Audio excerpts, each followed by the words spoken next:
Hey, what's going on? Tony from Learn Auto Body and Paint here. And this Miata project, we're doing a custom body kit on it, and we're molding a few different pieces. Air dams in the front. We cut out the side blinkers from the original body kit, the bumper cover, and we're putting it into this body kit here. So I cut everything out, we put it in, then we epoxied everything up. So this is just giving you a preview video. Something's wrong with the clip here. You could see it moving, but the rest of the videos are going to be okay. Anyway, be sure to watch out for the rest of the series on this. We have a bunch of videos on this project from beginning to complete. And after this, be sure to go to learnautobodyandpaint.com to grab your free 85-page auto body manual that I'm giving away. Thanks. Bye. Okay, all I'm doing here is just sanding down the epoxy and sanding around the whole area, getting it, 80 grit paper, hitting the piece that I inserted in with 80 grit paper. This way we could lay our body fill over the whole front of that now and start doing our regular body work to it, cutting it down with Bondo.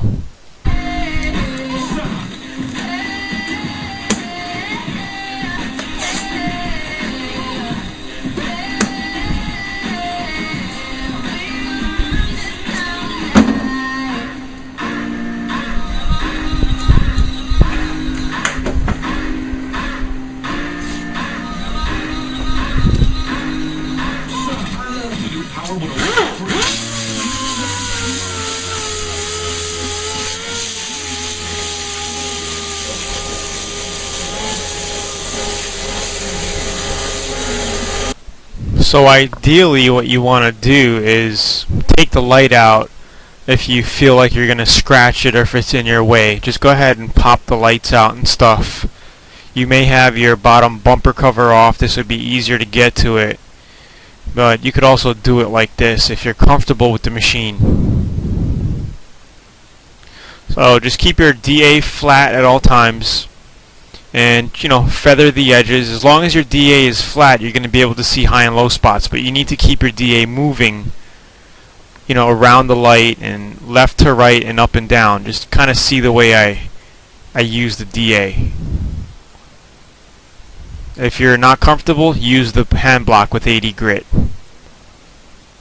So all I'm doing here is using a little paint stirrer with some 80 grit paper on it, and using the corner of it just to get that lip off and get it nice and flat. So you could, get creative, use anything you want, wrap some sandpaper around it if you feel it's going to be able to get into tight spots for you. They're usually good for like door seams if you're working in between a door and a fender and you want to get that edge. Bumper seams like this, you got to get underneath the panel a little bit. This is a great way to get to it. If you're worried about scratching the bumper, loose it up and drop it down a little. That's all you need to do. So we're doing the same technique here that we did on the rear spoiler. We're just hitting off all the high edges of the epoxy on our bottom body kit and on the bumper cover, just to save us some time instead of doing it by hand. You just want to hit it all down with a DA if you're comfortable with it. Get it all flat. Don't stay in one spot too long because you're going to start to cut the body kit down because it's fiberglass and 80 grit cuts through it pretty quickly. So we're just getting it down nice until we're left with a little U-shape area inside. Then we're going to actually go over with more epoxy with our finger. Then we're going to actually finish it off with our finger going in there so we get that nice U-shape.